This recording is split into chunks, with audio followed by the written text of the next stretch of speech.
Do you want a quick and easy way to kill the escalation bosses, including Urska, while taking less than 100 damage for your Behemoth mastery in Dauntless? Many players might use a technique involving the SKULLFORGE for this, but what if you're newer to the game and you currently can't access the SKULLFORGE? Well, those are the questions we'll be tackling today.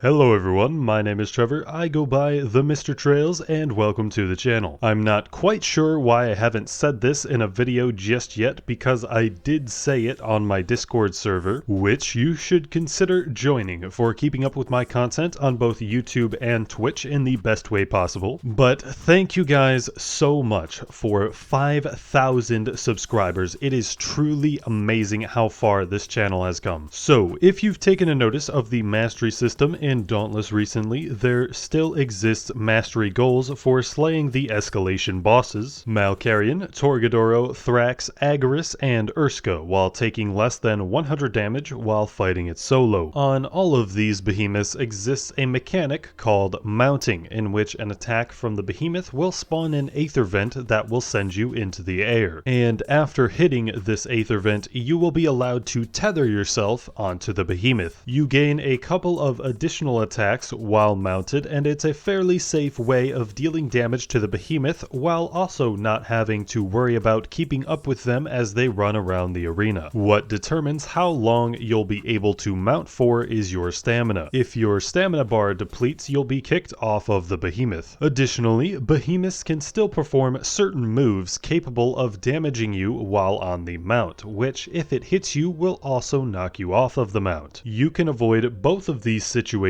by using dodge or jump to send yourself back into the air, allowing you to retether to the behemoth once it is safe to do so, and each time you retether you gain a bit of stamina back, which decreases the more times you've dismounted. If you want to stay on the mount for longer, you have to find some way to manage your stamina, and the traditional way to do this is to use the SKULLFORGE helmet. It has a unique ability that will give you a stamina shield for 1.5% of your damage dealt, meaning if you were to deal enough damage, your stamina would actually go up. This would be the case even when you're doing a move that would decrease your stamina. The weapon benefiting the most from mounting with the SKULLFORGE is chain blades, which have a very high base damage when using their mounted heavy attacks, which it does twice in quick succession. When using the SKULLFORGE and the chain blades, and pretty much any amount of damage being present on your build, you can basically mount forever as long as the behemoth doesn't kick you off. And this serves as a very fast and simple way to take care of the escalation bosses without taking any damage. This combination is so strong that even with the deep freeze modifier, which increases the stamina costs you have if you combine the SKULLFORGE and chain blades with catalyst and stamina tonic, you are still able to mount indefinitely. Once catalyst was released, this combo was what was responsible for making Malkarian into the easiest trial in the rotations. And with how much damage these mounted heavy attacks do, during the crit pot era Malkarian trial, you were able to use crit tonic as a replacement for the stamina tonic as long as you had enough crits. However, there currently exists one major problem when it comes to the SKULLFORGE, and that's that you currently can't obtain it in the game. As of Dauntless Reforged, the 1.5.0 patch, exotic items were removed from the drop pools of behemoths, and as of patch 1.5.3 there is still not currently any way of obtaining them if you do not already own them. So if you just started playing and wanted to use this mounting strategy, you unfortunately can't at the moment. One of the options for that introduced during Umbral Escalation was to use the stamina tonic with catalyst. However, using only this only slightly slows down the rate at which your stamina depletes while mounting. In most cases, during the escalation boss fights, you will still have to jump off of them due to stamina concerns with only using Catalyst and Stamina Tonic. However, with the release of Frost Escalation, we now have a new way to temporarily halt stamina loss against every escalation boss, meaning that you are able to temporarily ignore having to dismount due to stamina drain, meaning more constant damage against the boss. And it doesn't even require the use of Stamina Tonic, meaning you are able to free up that slot for a Stagger or Aether Drive Tonic, for example. And this is with the new Cascade cell. All you have to do is make sure you have a Lantern Hold going into the fight, use your Lantern Hold when at the mount, pick up the Stamina Skittle dropped by Cascade, and boom! You now have 15 seconds of 100% reduced stamina costs. Sometimes this 15 seconds is all you will need to mount the Behemoth until it is dead, given you have the right damaging amps and build. This new strategy definitely is not as consistent as the SKULLFORGE mounting technique, particularly if the fight were to go on for a bit longer, say you were in groups, or if you were going against the Malkarian Trial, you would still have to use the SKULLFORGE. But there's a little bit of interesting strategy that we can do to make this a little bit more consistent. So the drops of these Stamina Skittles from Cascade are random, as different buffs are also able to spawn. There's a damage buff, a healing buff, and an invincibility buff. However, the invincibility buff only drops when at Cascade +6, meaning if we use our big brains, we can run Cascade at +4 or +5, which will give us the best chances at getting a stamina buff on this specific Lantern Hold. Cascade also presents an alternative way to getting the flawless kills done, though, by using Cascade 6 and just rely on getting invincibility boost the whole time. If we run Cascade +5, we're missing out on the extra couple of hits from the damage buff, but our main desire in this case is the stamina cost reduction here. As far as I'm aware, you can't pick up the Skittles while on the mount anyway, so the main difference between the +5 and the +6 in this case would be that the power bonus buff would be active for 2 more hits at the very beginning and never again. Since we are already doing a crazy amount of damage with our mounted Chain Blades heavy attacks, all we need is the stamina buff to help us deal that crazy amount of damage just a little bit longer. And as long as we're dealing enough damage, this will allow us to defeat the Behemoth before it even gets off of the ground. Let's briefly go over some of the builds that I would recommend for doing this. You can find the links for these builds in the description below. Against Malkarian, we can use the Agarus Chain Blades with the Carabac Bond. We can rock a perk summary of 6 Catalyst, 6 Cunning, 6 Predator, 6 Rage, 5 Cascade, 3 Bladestorm, and 3 Discipline. If we didn't want to buy into going full crit for this, we can replace Cunning with Berserker and Wild Frenzy, or just completely replace it with Overpower, which is probably what I would end up doing. Against Torgadoro, you don't really need any form of stamina reduction because there's an amp that does that already, but that would also rely a little bit on RNG to be able to get that amp. It is a common amp, but still you can go a whole round without seeing it. But in the interest of our Cascade mounting build here, we are going to go with a perk summary of 6 Catalyst, 6 Overpower, 6 Predator, 5 Cascade, 3 Discipline, 3 Rage, 3 Weighted Strikes, and 3 Wild Frenzy. Since we are specifically optimizing for our kill on Torgadoro here, we are going to have the Pangar Bond on our new Urska Chain Blades. Against Thrax, unfortunately, this strategy is significantly harder to do, not only because you have to wait until it Aether charges for it to give you the mounting attack, but also because the timing at which you have to jump off of the mount is very quick. By the time you even get on there, you could have already killed the Behemoth with a good build.